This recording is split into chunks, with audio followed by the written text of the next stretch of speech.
Season 6 nung last nanalo ang Bren sa MPL. At team na walang flashy plays, marami mga ups and downs, and medyo rocky yung regular season 12 nila. Pero nagtiwala sila sa proseso at nagbunga lahat ng yun nung natalo nila ang Blacklist International, making them the champions of MPL Philippines Season 12. Kaya i-breakdown natin yung crucial Game 5 ng Grand Finals, yung tatlong bagay na nakita kong ginawang mas maganda ng Bren laban sa Blacklist International. Number 1, nag-start sa draft. Kung titingnan mo yung drafting phase, walang special dito. Kadalasan kasi kapag drafting, ang mostly nakikita mo is either mag-priority ng specific hero and then iban nila yung mga counter sa priority hero na yon, or typical panggulat strat or picks na biglang mag-iiba yung dynamics ng lineup, or kadalasan iban mo yung mga heroes na ginagamit ng isang player. However, isa ang bed sa team na kapag nag-draft sila, instead na kina-counter or pinangtatapat nila yung isang hero, sinasagot nila. What do you mean? Kapag nag-counter pick ka kasi, ibig sabihin, naturally lugi ang isang hero kapag tinapatan siya ng counter niya. For example, isa ang Digi sa counter pick laban kay Atlas. Kahit magaling ka mag-Atlas, naturally, ang hero mag-ultimate kapag may Digi. Gets? Kapag hero na pangtapat, ibig sabihin hindi siya counter pero hindi ka rin malulugi kapag kinalaban mo. For example, Bakito pinangtapat sa Vendetta or vice versa. Hindi sila counter sa isa't isa pero hindi rin sila magkakalugian. Nasa micro and macro ng players kung sino aangat sa kanila. Pero kapag sinasagot mo ang hero, hindi siya counter, hindi rin siya pantapat. Pero may certain requirements na once ma-fulfill ng hero na yon, especially sa specific lineup, mas aangat siya kaysa sa kalaban niya. For example dito, nag-pick ng Ruby ang Bren. Hindi siya counter or pangtapat sa Akai tank, pero magandang combo siya sa Faramis, Arlot at Martis, which magandang sagot sa lineup ng Blacklist na puro madudulas kumalaw.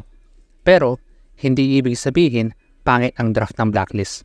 Maganda actually yung biglang liko nila sa Popoling Kupa Jungler tapos Akai Roamer. Kasi kahit maraming chain stun yung lineup ng AP Bren, kapag hindi nila maabot yung Bruno at PNK, matutunaw sila, lalo 2 marksman setup yun. Hindi flashy yung draft ng Bren, walang panggulat pick, pero may kita mo textbook sila mag-draft. Ito pick nila, sagutin natin ng ganito. Hindi hype yung draft nila, pero gumagana. Yung number 2 and number 3, mag-focus ako sa dalawang roles na sa tingin ko naging daan sa pagkapanalo ng AP Bren. Number 2, yung role ng roamer. Kung titingnan mo yung tapatan ng Ruby versus Akai, simple lang ito. Kapag team fight, lalamang ang Ruby as long as mahuli niya either yung Popol or Bruno, kasi chain stun yung skill set ng Ruby, unlike sa Akai na ilan lang yung crowd control niya. Once hindi niya magawa yun, malulugi ang lineup ng Bren. Sa kabilang dako, gagamitin yung Akai either pick off or para maprotect yung dalawang marksman. Once magawa ng Akai, alin man sa dalawang yan, lamang ang Blacklist. Dito tayo makaka-issue. Sino mas madaling patamain yung ultimate? Yung I'm offended ng Ruby or yung heavy spin ng Akai? Mas madali yung kay Ruby kasi hatak ka lang tapos chain stun na lang ng Arlot and the rest ng members ng Bren.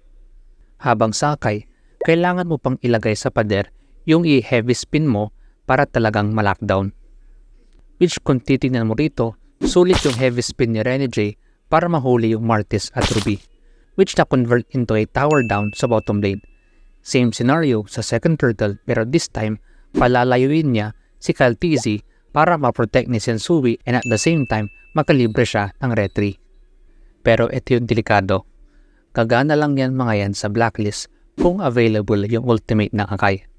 Pag walang ultimate ang Akai, kawawa sila sa chain stun ng Bren, which may kita mo kapag nagsama-sama ang Bren, boom, chain stun ni Ogwen, final slash ni Flap, slow ni Super Marco, punit kahit sino tumapat.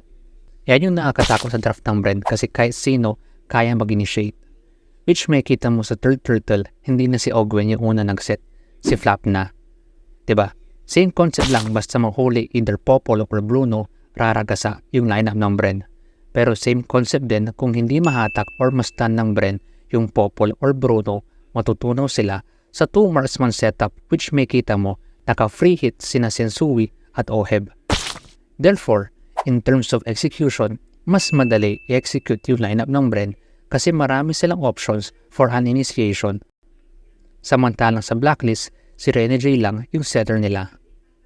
So once maubos lahat ng resources ng Blacklist, kahit makuha nila yung Lord, mahihirapan sila sa lineup ng Bren. Which may kita mo sa teamfight na ito, yes, nakuha yung Lord, pero once wala ng heavy spin, hirap silang makapalag sa Bren. 3-for-1 yun, kaya hindi magagamit yung Lord ng tama. And then yung number 3 is yung XP lane role. Ito yung pinaka-crucial and I believe ito yung naging difference is sa impact ng XP laners sa Game 5 yung naging deciding factor sa pagpanalo ng AP Bren. Which may kita mo yung stat line nila Flap TZ at Edward. Well, typically yung ganyan na key day sa XP lane, pero in terms of impact, I believe nakita mo rin mas may impact yung galaw ni Flap TZ kaysa kay Edward sa game na ito. Especially yung last na final slash kung saan nakuha ni Flap TZ yung dalawang pinaka-importante na target, Popol at Bruno. Nadamay na lang yung Valentina and the rest was history. So Swaki analysis, marami pa akong nakita dito pero ilagay ko na lang siya sa full breakdown analysis kapag na-release ko na siya. Pero kung titignan mo yung galaw ng Bren, personally, textbook lang talaga sila gumalaw. Hindi flashy, walang cheesy or panggula na strat. Basta ito pick nila, sagutin natin ng ganito. Ito win condition, execute natin. Though siguro kung may napansin pa ako is kung paano nila inipit yung hero pool ni Sensui. Siguro bonus na lang din yon, sobrang lawak at lalim kasi ng hero pool ng Bren. Kaya nila mag-assassin, kaya rin nila mag-utility. Check mo tong video na ito, nabigay ako ng konting insight kailan best kinangapit ang assassin or utility jungler. Comment your thoughts below, pakinggan natin yung mga yan. Congrats AP Bren at Blacklist International. See you at M5. Thank you, mga Blaze. Let's go.